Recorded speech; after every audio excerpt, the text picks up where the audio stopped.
Well, good morning. We're here in Steinhatchee. We've been here a lot. It's a great place, but unfortunately the storms have brought us here.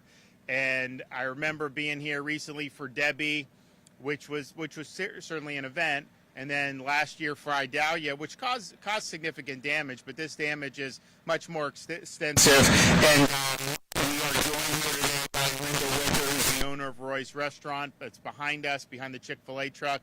I think it had some damage in Idalia, but I know they bounced back pretty quick, and then that is really hammered. So a massive, massive surge. We're also joined with Kevin Guthrie, our DEM Executive Director, Adjutant General, Florida National Guard, John Haas, Melanie Griffins, our Secretary for Department of Business and Professional Regulation. So we are, as of this morning, have our state emergency response team has completed nearly 974 missions, and they're actively fulfilling 1,500 more. And that's things from, hey, we need water pallets, we need tarps, we need this, we need that. So Kevin and his team are doing that. We have points of distribution open in impacted areas. These got up very quickly. I think this is the quickest we've ever done it. These sites have shelf-stable food, water, and other items that residents may need. You can find up-to-date locations by visiting our Helene resource page at floridadisaster.org/updates. In Taylor County, a pod is now open at the following location: 299 Industrial Park, Perry, Florida. We also have pods in Leon, Dixie, Hamilton, Lafayette, Manatee, Jefferson, Sewanee, Charlotte, Madison, Gilchrist, Pinellas, Levy, and Pasco counties.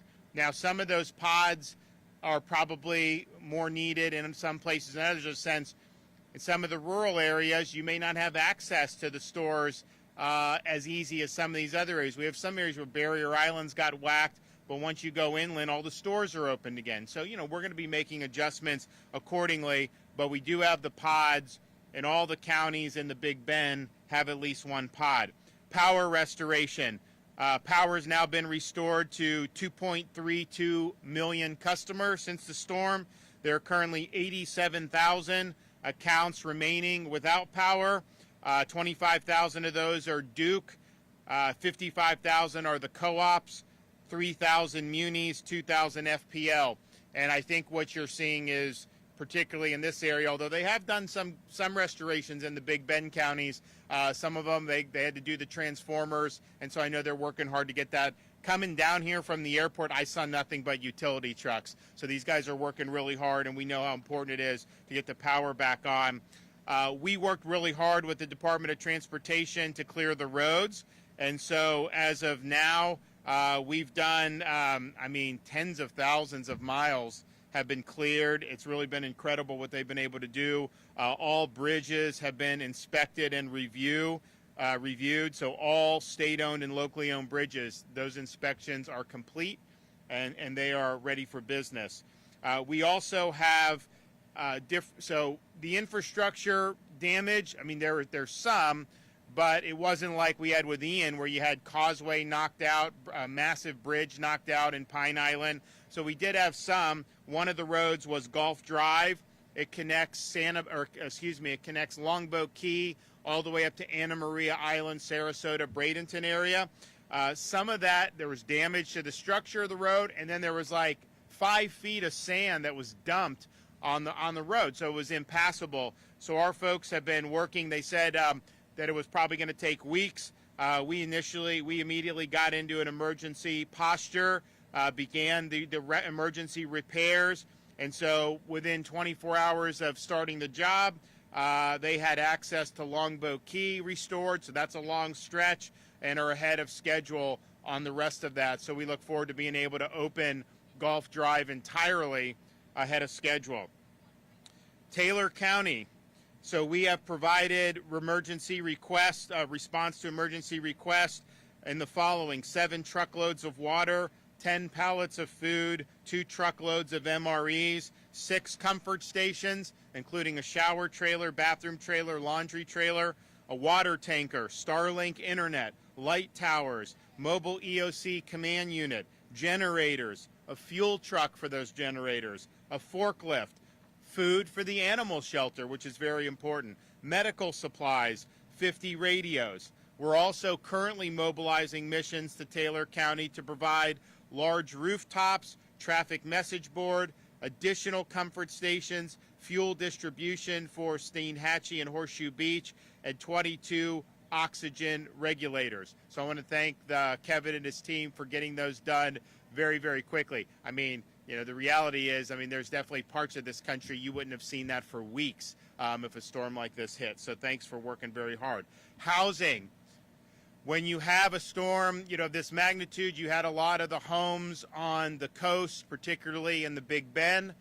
You know, it's interesting. I'd go to some of these places, and after Idalia, there was obviously some damage, but there were some homes, particularly the ones that were high, that were fine. Some of those same homes that were fine during Idalia and after Idalia, I saw totally destroyed, just a slab of concrete. So this is going to be a massive effort.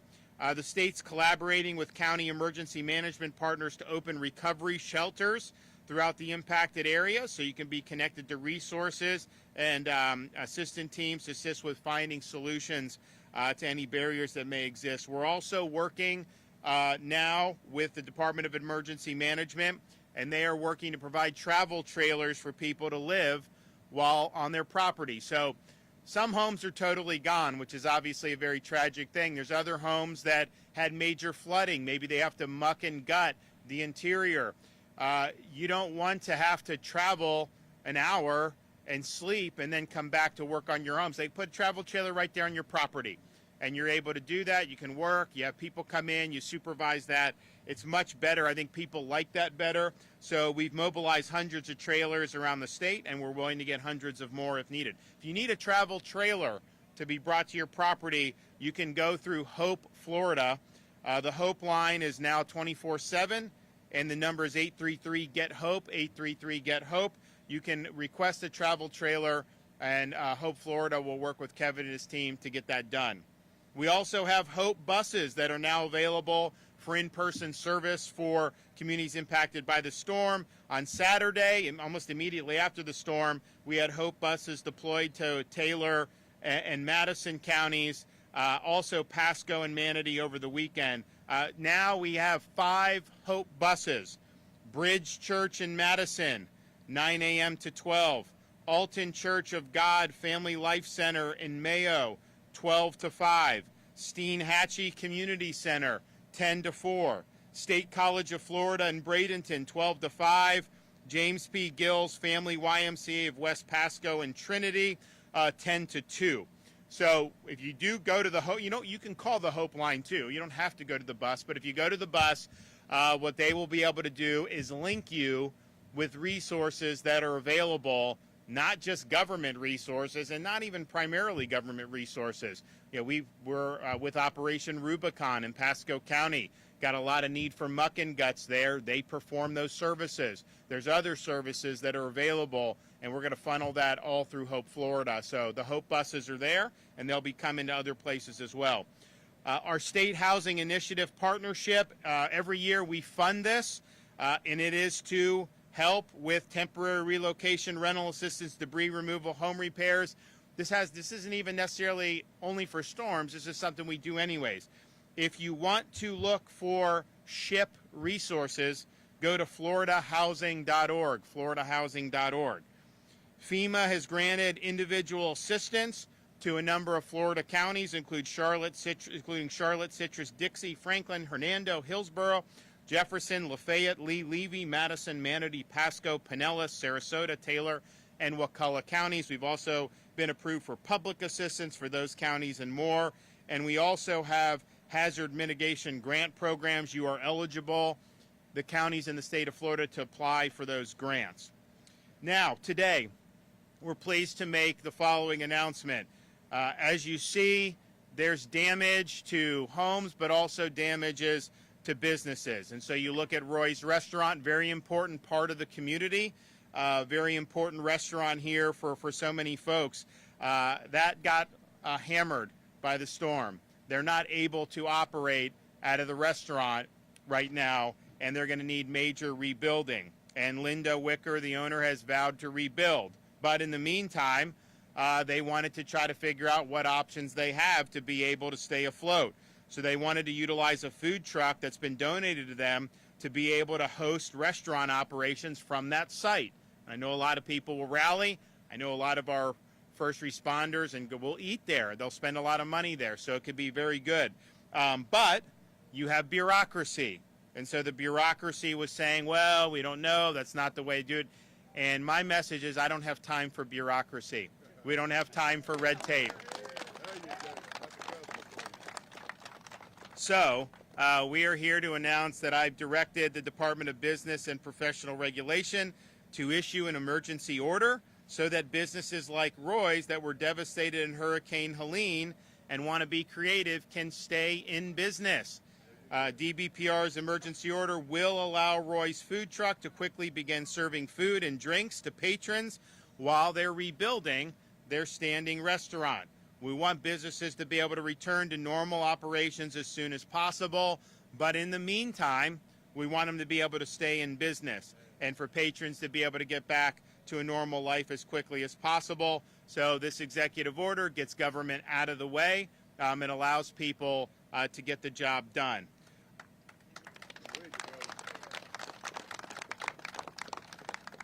We also now, we always do housing with hotels, pre-storm evacuation. We're keeping that open through Visit Florida, the emergency accommodation module on Expedia Priceline. Now, obviously, Taylor County, the options aren't as much as, people had to flee from Treasure Island over in the Tampa Bay area. There's a lot of hotels in that greater area where you could take advantage of. So this will probably be better for some than others, but nevertheless, that's continue to be up and running. We also have our small business emergency loan program. So that's $15 million in a zero-interest loan and very flexible repayment options on that one. And you're eligible for up to $50,000. And so if you need cash flow, that's probably going to be the most generous thing that's out there, certainly from the state, for you to be able to do. And if you want to be able to look and apply for that, you can go to www.floridajobs.org/EBL for that. We also have activated the Florida Disaster Relief Fund. This is our official private charitable fund to assist Florida communities as they respond and recover during times of emergency or disaster. This is a partnership with the public sector, private sector, and other non-government organizations to support response and recovery. And this has been something that's been very flexible. So, for example, you can use Florida Disaster Fund to help fund some of these organizations that are rehabbing homes. We've done that. We've also used it to fund educational organizations that were helping teachers who were displaced, or law enforcement charities that help police that had their homes, or firefighters that had their homes destroyed. Because, a lot of these guys that have to serve the public, it's not like they're immune from damage. So that's been used for a variety of ways, particularly with Hurricane Ian. If you want to make a tax-deductible donation, you can go to floridadisasterfund.org and do that, and all that money goes straight to helping people. There's no bureaucracy and red tape. And I know the First Lady, I think she got in Ian, she got the credit card fees, processing fees waived. I think they probably are doing that again, so we're thankful for that. We had a very efficient storm response. We had massive storm surge. It was life-threatening. The fact that, Wayne and everybody here, no fatalities in Taylor County is honestly remarkable when you consider how high this storm surge was. And, the bottom line with storm surge, you could have a Category 5 wind. If you hunker down and you're covered in a place, you potentially can ride that out. You can't ride out 15 or 20 feet of storm. It's just too powerful, and it's destructive. And so we had massive numbers of resources staged. Locals had resources to make emergency response and rescues. And there were thousands of missions between municipal, county, and state agencies that were effectively discharged right after the storm. And a lot of lives were saved. And that's great. We also, after that initial push, we did not have continuing calls for emergency response. We did not have continuing calls for rescue. That had been done, and we were in a good spot there. So we've been focusing obviously on stabilization, power restoration, getting people the relief that they need, and then getting them on the path to rebuild. But we also have seen this storm do a lot of damage in other parts of the country, and particularly when you get up into the mountainous terrain of western North Carolina. And as damaging as you see around here, it's important to acknowledge that they are in really dire straits right now. When you have roads totally washed out, bridges totally gone, you have whole communities that have basically been wiped off the map because it's very rugged terrain. So what they're now facing is you can't get out of some of these communities. You can't just drive cars in. Most of the roads are impassable, and people need relief. And so that's something that as Americans we should all be concerned about. It's also a fact that you go to western North Carolina, particularly in the summertime, it's basically like Florida North. Half the people there are from Florida, and all these communities, they're beautiful communities, and it's not humid, so you can see why people do it. Now, a lot of Floridians, by the time Labor Day comes, they do come back to Florida. If this had happened in August, there would have been tens of thousands of Floridians, but there's still Floridians there. And so we want to make sure that we understand the storm had impacts far beyond our borders, and it's impacting Floridians in the North Carolina and Tennessee mountains. So we launched this weekend Operation Blue Ridge.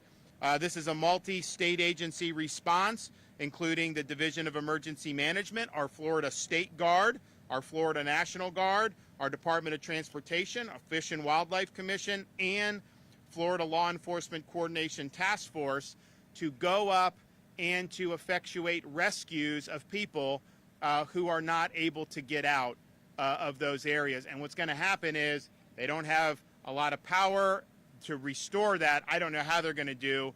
It's hard to get supplies in. The only way really is by air in some of those places.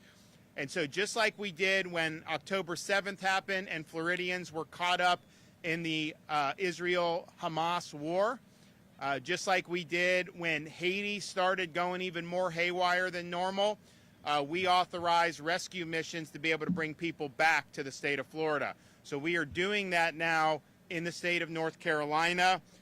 If you have Floridians that need help and need evacuation, you can go to floridadisaster.org/Operation Blue Ridge. floridadisaster.org/Operation Blue Ridge. We have Chinook helicopters that are available. Now, those are bigger birds, and so you got to have a place to land it. Some of these areas may be even tighter than that, and so we'll be using other assets to be able to maybe get into some tighter areas to be able to bring some people to safety. So Operation Blue Ridge, go to floridadisaster.org/Operation Blue Ridge. I want to thank everybody that's been involved in this response. Obviously, we've got a lot more to do, but people have worked around the clock. The response has been very efficient and effective, and we're going to continue to do all we can to help the people, not just here in Taylor County, but throughout the state of Florida and beyond. Okay, Kevin Guthrie, Division of Emergency Management. Thank you, Governor. I want to thank the Governor for jumping into action when we knew this storm was coming, and for continuing to stand alongside not just the Florida Division of Emergency Management, but the many, many agencies, nonprofits, and state agencies, local agencies that make up the State Emergency Response Team. Governor, it's because of your leadership that we're able to get this job done and do it very effectively and efficiently. As of this morning, the State Emergency Response Team has completed nearly 1,000 missions, and we're working on nearly 2,000 more. Urban search and rescue teams will finish all operations in Florida today. And I want to thank, and I want everybody to thank, just in a round of applause in a second, to the men and women, the urban search and rescue teams, but also Florida Fish and Wildlife, Special Operations, as well as district personnel, the Florida National Guard, Florida Highway Patrol, Major, I see you back there, and the many, many Palm Beach counties here, incident management team, all of those first responders that have come here and helped us out, leaving their families behind. I just wanted to say thank you, and we appreciate every one of you. Many loved ones are still disconnected, and we want to continue to preach. If you're disconnected and you need to reunify, call the American Red Cross reunification line at 1-800-RED-CROSS. That's 1-800-733-2767. There's a lot of debris left from this storm, and it is essential that when we clean up, you can help us expedite that if you will separate your debris into specific piles. What we're asking you to do, vegetation into one pile, structural, this will be your furniture, your construction and demolition debris into another pile, your household hazardous waste. So the bleaches, the vinegars, the cleaning products, the fuel, the gasoline, put it into a separate pile. Then put your electronics, your TVs, things like that into a pile, and then your white goods, your appliances into a separate pile. We have to separate that stuff. It cannot go in together. If you can help us get that done at the road's edge, we can get that done faster. So please make sure you're helping us out with that. Make sure you're wearing appropriate safety gear when you're cleaning up. If you come across down power lines, please report them. If you receive damage to your home, you should have taken pictures before you clean up. If you haven't done that, please do that already. Your insurance company is going to ask for them. FEMA is going to ask for them. So please make sure you're taking those pictures. Make sure you get any pictures of high water marks. If you need assistance with cleanup, our crisis cleanup line is open. They will help send people to your house to help you clean up. That phone number is 1-844-965-1386. 844-965-1386. Do not get wrapped up with anybody that looks sketchy and is trying to get cash money from you. There are a lot of uniforms and badges around this town right now. If that happens and you think you need to report it, go ahead and report it. Any of the men and women of the State Emergency Response Team, that includes all of our state agencies, our Florida National Guard, our Florida State Guard, your local law enforcement, make sure you're reporting that. You can always, through the Department of Business Professional Regulation under Melanie's group, can always check a contractor's license by going to myfloridalicense.com, and then you can report that unlicensed activity at 866-532-1440. Again, 866-532-1440. We have 30 points of distribution that are open today. The Leon County ones, because I know we're in that media market right now, the Leon County ones will close today at close of business. So we will be going down, but they have shelf-stable food, water, and other items that you may need. I know that many of you do the right thing and you have a preparedness kit, and you've gone through everything in your preparedness kit. So if you need more food and water, you can go to a point of distribution and get that and replenish your kit right now. So please make sure you're doing that. Individual assistance is available for residents of 17 counties that the governor enumerated earlier. You can get signed up at one of 3 locations. Visit disasterassistance.gov, download the FEMA app, or call 1-800-621-3362. Our state assistance information line is still taking calls 24/7. If you need information, all the information I just dumped here, you can go to one location and get all of it. That's our state assistance information line at 1-800-342-3557. For a full list of resources, please make sure you're going to floridadisaster.org for updates. I will also say we, the Florida Division of Emergency Management, have people here on the ground. And I'm going to ask them to raise their hands, but both my regional recovery coordinator and my regional coordinator that are assigned to this area, Glenn Hammers and Christian Rivera, are over here to the side. If when the governor and I leave, you have questions, these 2 guys can help you out. They will sit here and answer as many questions as you want them to answer. Governor, as always, thank you for your leadership and trust in me and the agency, and we look forward to continuing the good work we're doing. I'm not very good at this, but thank you all for coming. First of all, I want to thank the Lord for our safety. And Governor DeSantis, oh my gosh, I cannot say enough. If every state had a governor like him, our country would be so much better. Thank y'all for being here. We're going to do everything we can to get back up and going. Our community is suffering. Let's all help one another. One little funny thing, maybe, or it was to us, we have a new hashtag. It's hashtag MRGA, make Roy's great again. So we're going to go with that. Thank y'all so much. Oh, I love you. I love you guys. Yeah. Oh, Thank you're you. the best. Thank you so much. Thanks so much. Thank you. Now, because I know, what's the time frame on your portable? You can do that pretty quickly, or what? I think so. I think so, probably a couple of weeks. Okay. Get that off. And no, not because you're delaying us. That's our delay. Yeah. Because we've got so many really. Oh yeah, no. From our perspective, you can start now. Like, don't worry. You've got executive grace on that. Just start whenever you want on that.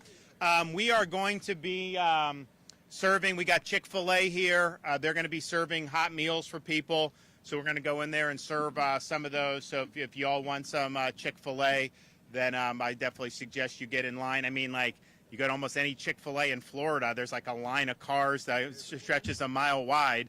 And they're very quick about getting it through the drive-through. They're very well trained on that. But in Tallahassee, they have like one right across the street from another because they have so many people. So it's a real treat to have them here offering that. Okay, we got any questions before I go? Yes, sir. Oh, yeah, we do not have time for bureaucracy. I don't want to deal with red tape. And quite frankly, if you look at how we've responded to hurricanes, certainly in the last 5 or 6 years, that's been like the number one thing. Like, just do it, okay? We have something coming, let's prepare, and then let's respond. And we'll worry about the bureaucracy later. And so that's been our approach across the board. And so anything we can do to pave the pathway for people to get back on their feet, we absolutely have to do that. There's a role for having certain regulations in normal life, fine. But when you have extenuating circumstances like this, we cannot try to prevent somebody from getting back on their feet at all from a government perspective. So we're clearing the bureaucracy out, and we want people to be able to get the job done. And I know this is going to be good. People are going to come, they're going to be able to stay afloat, and I think you're going to see a lot. And I know our folks who are here helping with the recovery, they're going to be frequenting it as well. So Linda says may take a couple weeks for them to get situated, everything they need, but as soon as they're ready, they can go. They could go today if they want to. We are making sure that that is the case.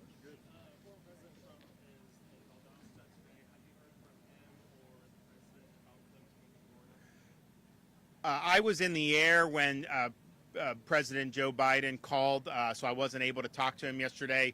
What I would say is Florida, we have it handled.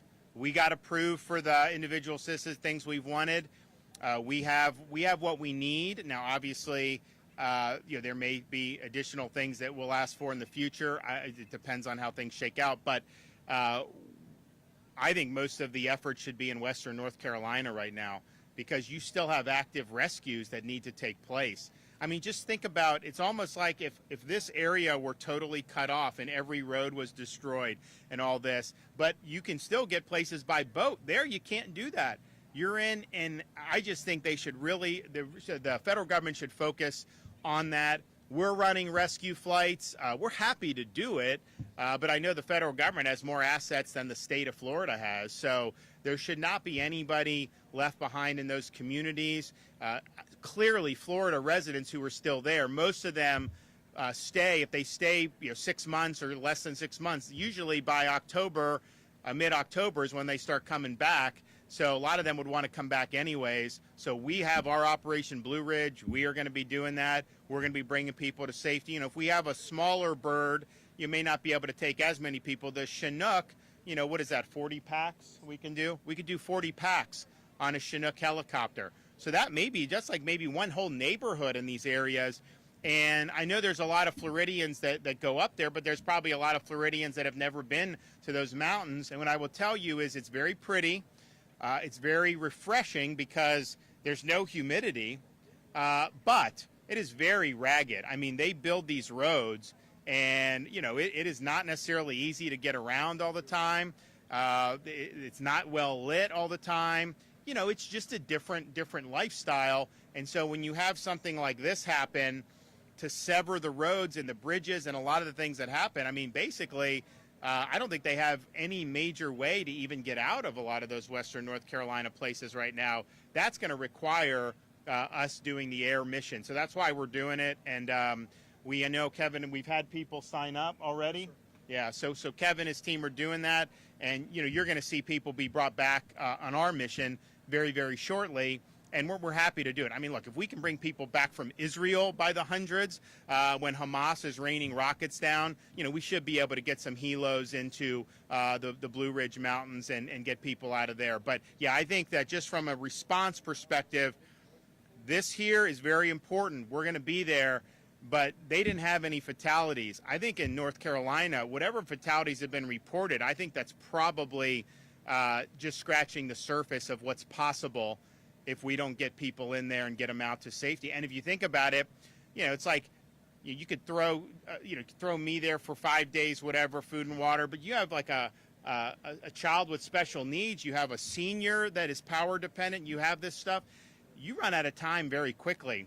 And so I think this, just looking at everything that I've seen in the information, I think that is where they need to make sure everybody is brought to safety. I mean, you know, as bad as it is to see a restaurant hammered or see homes, you don't want loss of life. That is the one thing we can't rectify. You know, we can always rectify property. We can rectify infrastructure. You can't rectify the loss of life. And, you know, my fear is just having those areas cut off. It's a very difficult mission. So we're in the mission. We're in the fight. We're going to be bringing people back to safety, and we'll keep doing that as long as it's necessary. All right, let's go eat some Chick-fil-A.